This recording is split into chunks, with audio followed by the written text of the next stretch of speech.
जिस साल भारत आजाद हुआ यानी साल 1947 में गवर्नमेंट एम्प्लॉयज को मिलने वाली मिनिमम मंथली सैलरी पता है कितनी थी? 55 रुपए। फिर समय दर समय बनते रहे पे कमीशन और बढ़ती गई गवर्नमेंट एम्प्लॉयज की सैलरी।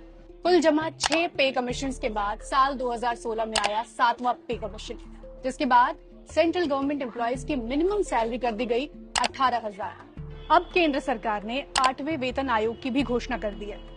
सेंट्रल गवर्नमेंट एम्प्लॉयज के लिए है तो ये बिल्कुल पैसा वसूल खबर, लेकिन थोड़ी जिज्ञासा और थोड़ी चिंता इस बात की भी है कि उनकी सैलरी बढ़ेगी तो कितनी बढ़ेगी और क्या इसका कोई पैमाना भी है।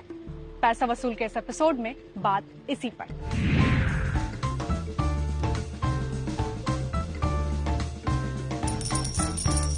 तो जब से केंद्रीय मंत्री अश्विनी वैष्णव ने इसकी घोषणा की है तभी से ही सरकारी दफ्तरों के अंदर बाहर सोशल मीडिया पर हर जगह इसी बात की चर्चा है कि सरकारी कर्मचारियों की जो सैलरी है उसमें इजाफा कितना होगा, साथ ही रिटायर्ड कर्मचारियों को पेंशन कितना मिलेगा। खैर ये तो इस पर निर्भर करता है कि 3 सदस्यीय आयोग वेतन में कितने इजाफे की सिफारिश करता है, लेकिन हम आपको यहाँ ये बताएंगे कि वेतन आयोग सैलरी स्ट्रक्चर तय करते वक्त किन बातों का ध्यान रखता है और एक्सपर्ट्स फिलहाल कितने इजाफे की उम्मीद कर रहे हैं। इन सब से पहले अब तक के 7 वेतन आयोग की जर्नी जल्दी से समझ लेते हैं।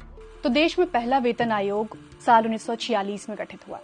इसकी सिफारिशों के बाद मिनिमम सैलरी जो है गवर्नमेंट एम्प्लॉयज की वो तय की गई 55 रुपए और मैक्सिमम 2,000 रुपए। इसका उद्देश्य सरकारी कर्मचारियों के जीवन स्तर को सुधारना था।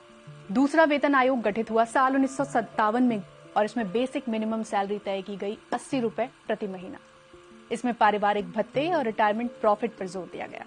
तीसरे वेतन आयोग से बेसिक मिनिमम सैलरी जो है वो बढ़कर 185 रुपए हुई और फिर साल 1986 में लागू हुआ चौथा वेतन आयोग और मिनिमम बेसिक सैलरी बढ़कर हो गई 750 रुपए।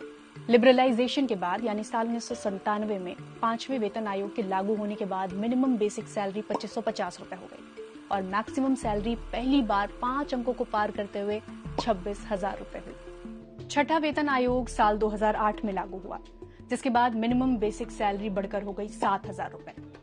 इसी वक्त ग्रेड पे और पे बैंड प्रणाली लागू हुआ।